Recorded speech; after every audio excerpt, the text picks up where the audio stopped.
si Teacher Ethel. Welcome sa aking EPP class. Handa na ba kayo sa panibagong aralin?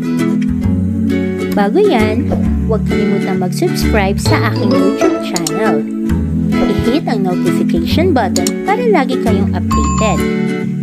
I-like, share, at mag-comment na rin sa aking mga video lessons. Narito ang paksa sa araw na ito. Tara! Let's learn and have some fun. Let's go!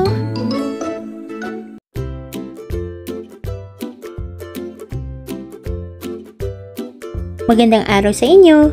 Narito ulit ako upang bigyan kayo ng panibagong kaalaman. Familiar ba kayo sa gamit na ito? Tama! Ito ay folder. At ang folder ay ginagamit natin bilang lalagyan ng dokumento o proyekto upang ito ay maingatan. Alam mo ba na sa computer ay mayroon ding folder? At ginagamit din ito upang maisaayos mabuti ang mga computer files. At yan ang pag-aaralan natin sa araw na ito, ang computer file system. Tara, alamin natin, ano nga ba ito?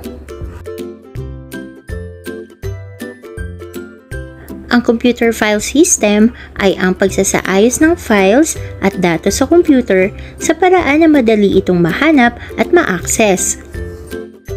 Narito naman ang ilan sa mga storage devices o imbakan na maaaring gamitin upang maingatan ang kopya ng mga files. Hard disk. Dito napapaloob ang iba't ibang data tulad ng mga program files o files na matatagpuan sa inyong computer system. CD-ROM o DVD-ROM. Ito ay maaaring gamitin upang magpatakbo ng mga programa, i-play ang mga media file o i-burn at i-save ang impormasyon sa isang CD. Flash drive o kilala sa tawag na USB. Ito ay aparatong imbakan na dinisenyo upang maging mas maliit kaysa sa tipikal na imbakan o disk. At memory card. Isang aparato na maaaring magamit upang i-save ang impormasyon sa isang maliit na memory chip. Kadalasan, ginagamit ito bilang external storage ng cellphone or tablet. May dalawang uri ng files. Ang soft copy at ang hard copy. Ano ang pinagkaiba ng dalawa? Soft copy. Ito ang mga elektronikong files na mabubuksan gamit ang computer at application software. Maaari itong maging Word document, spreadsheet, presentation, mga litrato, at mga audio at video files. Hard copy. Ito ang mga dokumento o imaheng nakasulat o nakaimprinta sa papel. Kapag ang soft copy na file ay naiprint gamit ang printer, ito na ngayon ay tinatawag na hard copy. Ang mga files ay maaaring i-save sa mga folder at subfolders. Naisasaayos ang pag-save ng file at napapadali ang paghahanap kung kakailanganin itong muli. Ang lahat ng files ay mayroong computer file address. Ito ang kumpletong pathway kung saan makikita ang nakasave na file. Ito ay binubuo ng mga sumusunod na bahagi. Ang device, directory o folder, file name, at file extension. Device. Halimbawa nito ay hardware device o drive, local disk, universal serial bus o USB, flash drive, memory card, at iba pa. Directory o folders. Ito ay particular na lalagyan ng mga files. Maaari itong magkaroon ng subfolders base sa uri ng files. File name. Ang natatanging pangalan ng isang computer file. Ito ay ginagamit upang malaman ang isang computer file na nakasave sa computer. Kapag tayo ang gagawa ng dokumento, dapat bigyan ng makabuluhang file name ang isang dokumento. File extension. Ito ay tumutukoy sa uri ng computer file. Halimbawa, sa Microsoft Word file, ang kanyang file extension ay .doc o .docs. Sa Microsoft Excel file, ito ay .xls o .xlsx. At sa Microsoft PowerPoint presentation, ito ay .ppt o .pptx. Mga uri ng files. May iba't ibang uri ng files na maaari nating isave sa computer.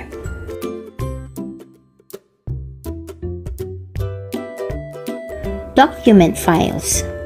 Mga file na gawa sa pamamagitan ng software sa word processing, electronic spreadsheets, desktop publishing, at iba pang productivity tools.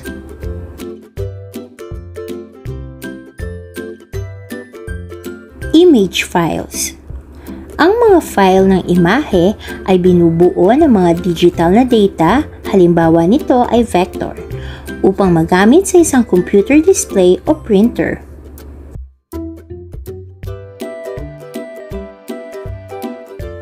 Audio files. Isang format ng file para sa pag-iimbak ng mga digital na audio sa isang computer system.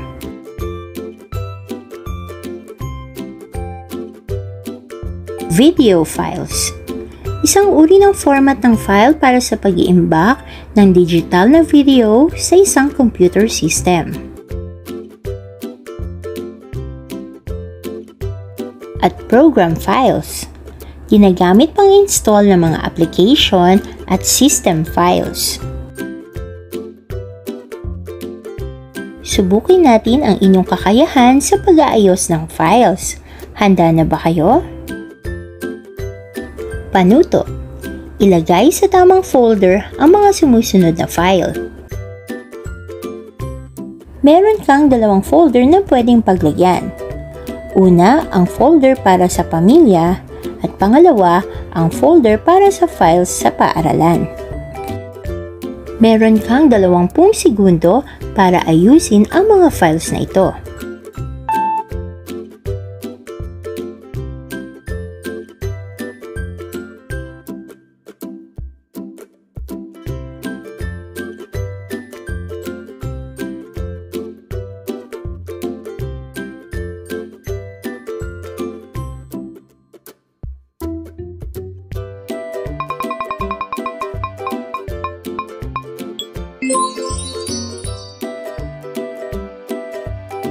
Tignan natin kung nakuha ninyo ang mga tamang sagot.